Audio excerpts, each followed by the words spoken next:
ஷாம் தேசம் வெற்றி கொள்ளப்படுகிறது. உமர் ரலியல்லாஹு அன்ஹு போறாங்க. ஒரே ஒரு உதவியாளர் மட்டும் கூட்டு போறாங்க. அலைஹி அமாமா வ ஹுஃபான் வ இஸார், ஒரு கீழாடை ஒண்ணு தூக்கி மேல போட்டு, ஒரு லுங்கி, இப்படி ஒரு மேல லுங்கி தலப்பா, அப்புறம் 2 சாக்ஸ் அப்படி போட்டுக்கிட்டு, வஹுவ ஆஹிதும் பிரஸி பஈரிஹி வ யகூதுல் மா, தன்னுடைய கழுதையுடைய தலையை அப்படி பிடிச்சிக்கிட்டு அப்படி தண்ணி கொடுத்துட்டு இருக்காரு. ஷாம் தேசம் வெற்றி கொள்ளப்பட்டு அதை அனுபவிக்க வந்த அதிபர் ஓடி வர்றார். உமர் ரலியல்லாஹு உதவியாளர், யா அமீரல் முஃமினீன் அத்தத்கல் ஜுனூத் வ பதாரியாத்து ஷாம் வ அன்த அலா ஹாதிஹில் ஹால். அமீருல் முஃமினீனே, உங்களை பார்ப்பதற்கு படைப்பட்டாளம் வருகிறது. ஷாம் தேசத்து முக்கியஸ்தர்கள், பிரமுகர்கள் எல்லாம் வந்து கொண்டிருக்கிறார்கள். நீங்க என்ன இப்படி நிக்கிறீங்க? இப்படின்னா எப்படி? இப்படி ஒரு எளிமையா, எதை பத்தியும் அக்கறை இல்லாம கழுதையை பிடிச்சிக்கிட்டு, அந்த கழுதைக்கு தண்ணியை கொடுத்துக்கிட்டு, ஒரு லுங்கியத்துக்கு இப்படி மேல போட்டுக்கிட்டு அப்படி அசால்ட்டா நிக்கிறீங்களே.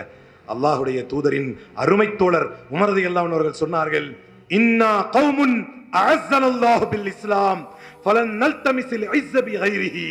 நாங்கள் எப்படிப்பட்ட கூட்டம் தெரியுமா? எங்களுக்கு இறை தூதர் எப்படி சொல்லிக் கொடுத்தார்கள் தெரியுமா? இந்த மார்க்கத்தை கொண்டு மட்டுமே நீங்கள் கண்ணியத்தை எதிர்பார்த்திருங்கள்.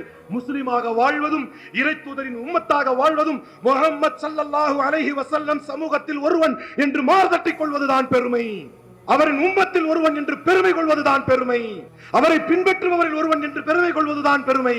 அதை தவிர வேறு எங்கும் நாங்கள் பெருமை எதிர்பார்க்க மாட்டோம். எங்களுக்கு கண்ணி அங்கெல்லாம் வேணாம்.